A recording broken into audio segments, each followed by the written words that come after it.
मित्रों, हम सभी भौतिक जगत के रहने वाले हों या आध्यात्मिक जगत के रहने वाले हों, जीवन को ऊंचाई पर ले जाने के लिए अहर्निश प्रयास करते रहना चाहिए। चाहे भौतिक जगत में प्रगति करना हो या आध्यात्मिक जगत में, चिंतन ही एक ऐसा चीज़ है जो मनुष्य को ऊंचाई पर पहुंचा सकता है। आगे जरा चिंतन करें कि हम सबों को क्या करना चाहिए, मानवीय जीवन को श्रेष्ठता तक पहुंचाने के लिए क्या करें। उपासना हमारी जिंदगी के लिए अनिवार्य तत्व है। उपासना की अनिवार्यता और आवश्यकता भी है। इस संसार में जो कुछ शुभ है मित्रों, श्रेष्ठ है और मंगलमय है, वह सब परमात्मा का ही वैभव है। गीता में विभूतियों का वर्णन करते हुए बताया गया है कि जो कुछ इस संसार में श्रेष्ठ दिखाई पड़ता है ना, उसे भगवान की ही विभूति जानना चाहिए। परमात्मा के जितने ही समीप पहुँचते हैं, उतने ही श्रेष्ठताएँ हमारे अंतःकरण में उपजती या बढ़ती है। इसी अनुपात में आंतरिक शांति की भी उपलब्धि होती चली जाती है। हम जरा विचार करें, जिनके सानिध्य में रहेंगे, जिनके नज़दीक रहेंगे, उनका गुण तो आएगा ही। विज्ञान के आधार पर भी देखते हैं कि धरती के अंदर जो भी खान बनते हैं बड़े बड़े, पहले छोटा रहता है। अपने अनुसार अगर लोहा का है तो बहुत सारे छोटे छोटे लोहे के पार्टिकल्स को इकट्ठा करने लगता है और एक बहुत बड़ा लोहा का खान बन जाता है। कोयला में, अभ्रक में आदि सब जितने भी खनिज पदार्थ हैं, उसके पीछे यही इतिहास है। हिमालय की तराई में जाते हैं तो हिमालय की ठंडी हवाएं उन लोगों को अधिक शीतलता प्रदान करती है। जो उस क्षेत्र में रहते हैं, इसी प्रकार का आग की भट्टियों में समीप काम करने वाले को गर्मी महसूस होती है। जीव ज्यों ज्यों परमात्मा के निकट पहुंचता है, त्यों त्यों उससे उन विभूतियों का अपने में अनुभव होने लगता है, जो उस परम प्रभु में ओतप्रोत होता है। और हम सब जब उनके नज़दीक बैठते हैं तो उपासना का अर्थ ही है नज़दीक बैठना, पास बैठना। परमात्मा के पास बैठने से ही उनकी उपासना हो जाती है। उनके नज़दीक बैठेंगे। साधारण वस्तु या प्राणी अपनी विशेषताओं की छाप दूसरे पर छोड़ते हैं, तो परमात्मा के समीप बैठने वालों पर उनकी दैवी विशेषताओं का प्रभाव क्यों नहीं पड़ेगा? निश्चित रूप से पड़ेगा। इसीलिए हम सबों को ईश्वरीय सत्ता के गोद में बैठने का अनुभव करना चाहिए, अभ्यास करना चाहिए। यदि ऐसा करते हैं तो धीरे धीरे धीरे धीरे धीरे धीरे ईश्वरीय गुण अपने अंदर आने लगेगा। और जो ही आदमी श्रेष्ठताओं से जुड़ने लगता है ना, उस आदमी का जीवन मंगलमय बनेगा। श्रेष्ठ विचार से युक्त होने चलते देवत्व आने लगेगा। वह व्यक्ति धीरे धीरे सामान्य से असामान्य व्यक्ति बनने लगता है। उस वाटिका में जाते ही फूलों की सुगंध से चित्त प्रसन्न होता है। चंदन के वृक्ष अपने समीपवर्ती वृक्षों को सुगंधित बनाते हैं। सज्जनों के संगत से साधारण व्यक्ति की मनोभावनाएं सुधरती है। फिर परमात्मा अपनी महत्ता की छाप उन लोगों पर क्यों न छोड़ेगा जो उनकी समीपता के लिए प्रगतिशील रहते हैं। सीधी सीधी बात है। हम सभी इसको सामान्य रूप से ले लेते हैं, लेकिन सामान्य नहीं, यह सामान्य बात है। आत्मा के परमात्मा के निकट पहुंचने पर वही बात बनती है जो गर्म लोहे और ठंडे लोहे के साथ बांधने पर होती है। गर्म लोहे की गर्मी ठंडे लोहे में जाने लगती है और थोड़ी देर में दोनों का तापमान एक सरीका हो जाता है। हम लोग साइंस के आधार पर पढ़ते हैं कि heat loss is equal to heat gain. यदि एक गर्म पानी को ठंडे पानी से स्पर्श करा दिया जाए तो दोनों का तापमान बराबर हो जाता है। एक गर्म लोहा होता है, उसको ठंडे लोहा के साथ बांध दिया जाए तो गर्म वाले लोहे की गर्मी चली आएगी ठंडे में और दोनों का तापमान बराबर होता है। तब तक आती रहेगी जब तक तापमान बराबर न कर दे। ठीक वैसे ही हम सभी परमात्मा के सानिध्य में बैठते हैं, उपासना करते हैं, तो परमात्मा के गुणधर्म हमारे में प्रवेश करने लगता है और धीरे धीरे हम भी उनके अनुकूल बनने लगते हैं। दो तालाब होता है ना, जब तक अलग अलग रहते हैं तब तक उनके पानी का स्तर ऊंचा नीचा बना रहता है, पर जब बीच में नाली निकालकर उन दोनों को आपस में संबद्ध कर दिया जाता है तो अधिक भरे हुए तालाब का पानी दूसरे कम वाले पानी में जाने लगता है। और यह प्रक्रिया तब तक जारी रहती है जब तक कि दोनों का जल स्तर समान नहीं हो जाता। हम सब अपने दैनंदिन जीवन में देखते हैं। अब जलाशयों का मिलना या गर्म ठंडे लोहे का परस्पर मिलना जिस प्रकार एक रूपता की स्थिति उत्पन्न करता है, उसी प्रकार उपासना द्वारा आत्मा और परमात्मा का मिलन होने पर जीव में दैवी गुणों की तीव्र गति से वृद्धि होने लगती है। इसीलिए हम सबों को भगवान के सानिध्य में जरूर बैठना चाहिए। श्रद्धा भाव के साथ में बैठे परम सत्ता का ध्यान करें, उनके दिव्य गुणों का ध्यान करें, चिंतन करें। तो विचार में इतना बड़ा दम होता है ना कि जैसा आदमी चिंतन करता है वैसी वेव तरंगी आकर उसके मस्तिष्क में विराजमान होने बैठने लगती है और उसका एक प्रकार का फौज खड़ा हो जाता है, सब विचारों का फौज हो जाता है। किसी व्यक्ति की उपासना सच्ची है या झूठी है, उसकी एक ही परीक्षा है कि साधक के अंतरात्मा में संतोष, प्रफुल्लता, आशा, विश्वास और सद्भावना का कितनी मात्रा में अवतरण हुआ। यदि ये गुण नहीं आए हैं और हीन वृत्तियां घेरे हुए हैं तो समझना चाहिए कि व्यक्ति पूजा पाठ चाहे कितना ही क्यों न करता हो, उपासना से अभी दूर है। जब उसके अंदर गुण आने लगे तब समझना चाहिए उस व्यक्ति के अंदर उपासना का फल परिलक्षित होने लगा। पूजा पाठ एक अलग बात है, उपासना अलग बात है। उपासना के लिए पूजा पाठ से कर्मकांड की चिन्ह पूजा करते रहने मात्र से उपासना का उद्देश्य पूरा नहीं हो सकता। जीव को जीवन धारण करने के लिए शरीर की आवश्यकता होती है, पर शरीर की ही जीवन नहीं है। जीव विहीन शरीर देखा तो जा सकता है पर उसका कोई लाभ नहीं। इसी प्रकार उपासना विहीन पूजा भी होती तो है पर उससे कुछ प्रयोजन सिद्ध नहीं होता। इसलिए पूजा पाठ करते हैं तो उपासना का दर्शन समझे, महत्व समझे। आत्मा जब परमात्मा की गोद में बैठती है तो उसे प्रभु की सहज करुणा और अनुकंपा का लाभ मिलता है। उसे तुरंत ही निर्भयता और निश्चितता की प्राप्ति होती है। हानि, रोग, शोक, विक्षोभ, चिंता, असफलता और विरोध की विभिन्न विपन्न स्थितियों में भी उसे विचलित होने की आवश्यकता नहीं पड़ती। उसे इन प्रतिकूलताओं में भी अपने हित साधन का कोई विधान छिपा दिखाई पड़ता है। वस्तुतः विपन्नता हमारी त्रुटियों का शोधन करने और पुरुषार्थ को बढ़ाने के लिए ही आती है। आलस्य और प्रमाद को, अहंकार और मत्सर को मनोभूमि से हटाना ही प्रतिकूलताओं का उद्देश्य होता है। सच्ची आस्तिक को अपने प्रिय परमेश्वर पर सच्ची आस्था होती है और वह प्रतिकूलताओं की तरह प्रतिकूलताओं और अनुकूलताओं को सामान्य समझता है और खुले दिल से स्वागत करता है। चाहे उसके जीवन में प्रतिकूलता आ जाए चाहे अनुकूलता आ जाए, दोनों स्थिति में आस्तिक व्यक्ति समभाव से रहता है और जो समभाव से रहने लगा इसका मतलब वह व्यक्ति उपासना का मर्म समझता, उपासना किया है। माता मधुर मिष्ठान भी खिलाती है और आवश्यकता पड़ने पर कड़वी दवा भी खिलाती है। दुलार से गोद में भी उठाकर फिरती घुमाती रहती है। जब आवश्यकता समझती है तो डॉक्टर के पास सुई लगवाने के लिए, ऑपरेशन कराने के लिए भी ले जाती है। इसका मतलब माता हमारी दुश्मन नहीं है। माता की प्रत्येक क्रिया बालों को कल्याण के लिए होती है। परमात्मा की ममता जीवों के प्रति माता से भी अधिक है।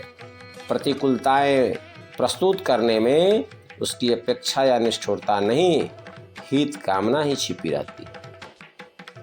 अपनी कठिनाइयों को हल करने मात्र के लिए, अपनी सुविधाएं बढ़ाने की लालसा मात्र से जो प्रार्थना करते हैं ये उपासना के तत्व ज्ञान से अभी बहुत पीछे है। उन्हें इन बालकों में गिना जाना चाहिए जो प्रसाद के लालच से मंदिर में जाया करते हैं।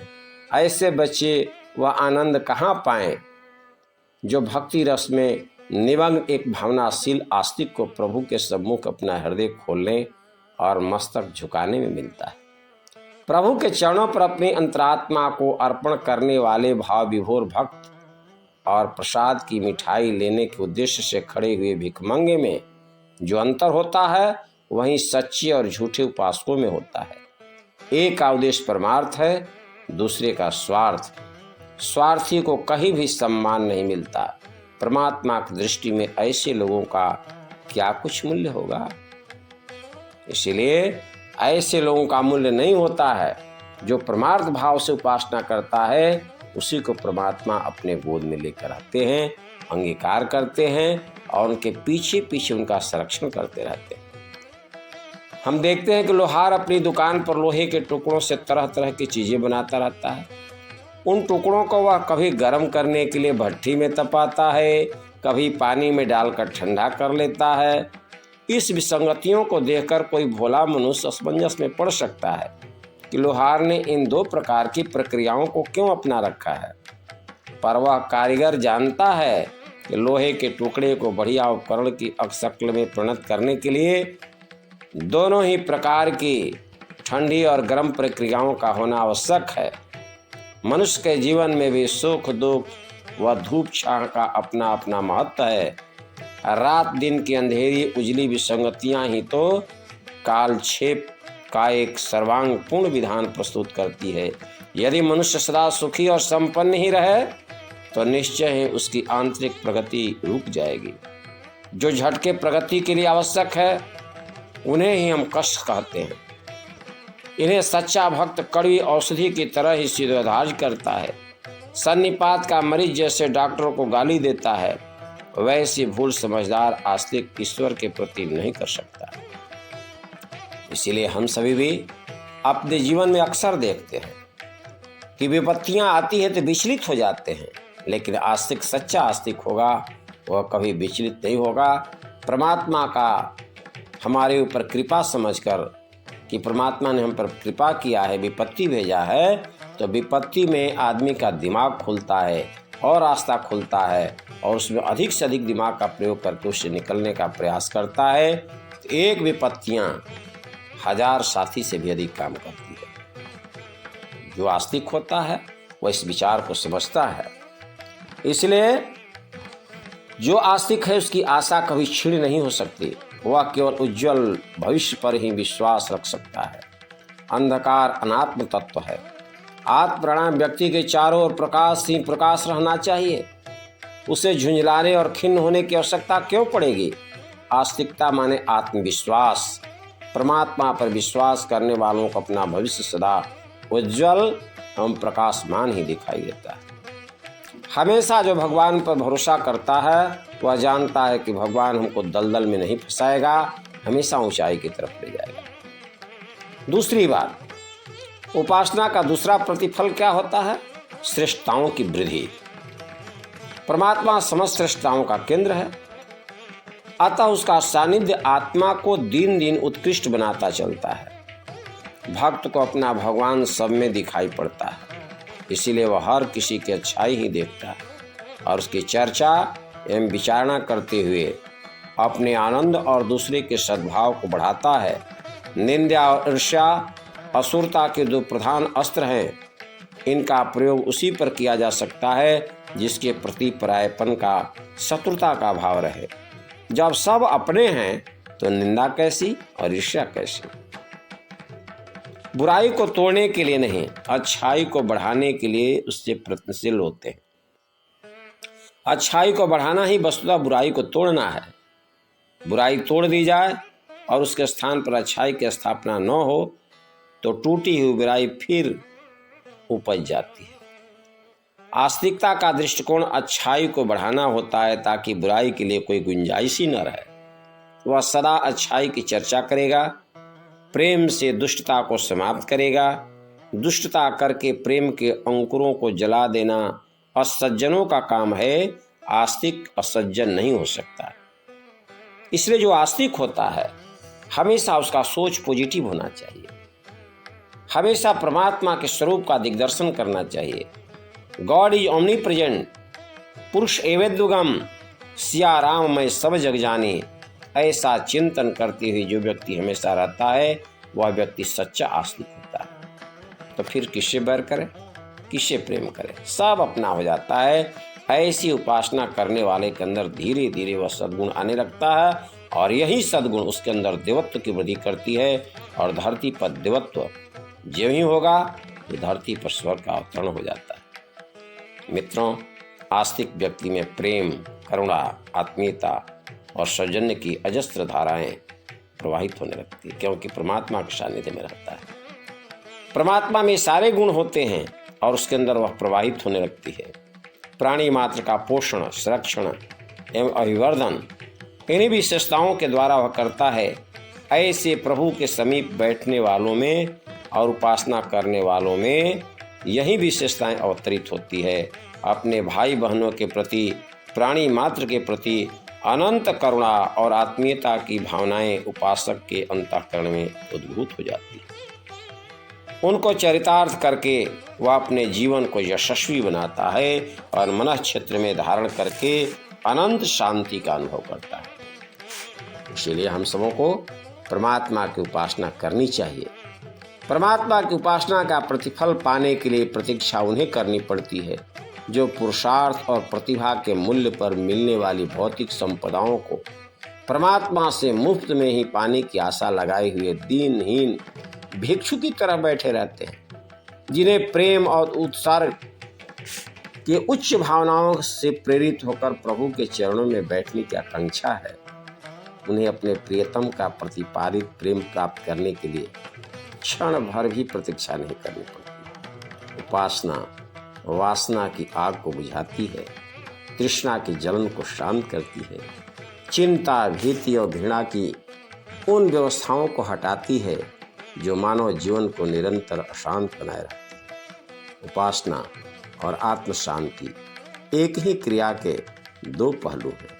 आत्मा अपनी उद्गम सत्ता परमात्मा की ओर उन्मुख होगी तो निश्चय ही उसे प्रकाश मिलेगा। परमात्मा का प्रकाश पड़ने पर आत्मा भी अपने सच्चित आनंदमय स्वरूप के साथ प्रकाशमान दिखती है। ऐसे प्रकाशमान जीवन में नर से नारायण की, पुरुष से पुरुषोत्तम की, आत्मा से परमात्मा की प्रत्यक्ष परिणति दृष्टिगोचर होती है। इसीलिए उपासना को मानव जीवन की सर्वोपरि बुद्धिमत्ता माना गया है। इसलिए हे मित्रों, हम सब अपने आप को उपासना के साथ जरूर जुड़ें। जिस सत्ता के साथ आपको लगाव हो, चाहे आप सूर्य भगवान की उपासना करते हों या गायत्री की उपासना करते हों या गुरुदेव के चरण में बैठते हों, श्रद्धा भक्ति के साथ बैठकर उनके दिव्य गुणों को अपने शरीर में, अपने चिंतन में, अपने मस्तिष्क में आत्मसात करने का प्रयास करें। और धीरे धीरे धीरे धीरे जैसे एक बड़ी तालाब का पानी छोटे तालाब में आकर सम कर देता है ना, वैसे धीरे धीरे वह गुण अपने अंदर आने लगता है और वही व्यक्ति एक सामान्य से असामान्य व्यक्ति बन जाता है, देव मानव बन जाता है और उनके चरणों में लाखों लोग वंदन करने लगते हैं। इसलिए हम सभी उस परमात्म सत्ता के सानिध्य में बैठने का प्रयास करें।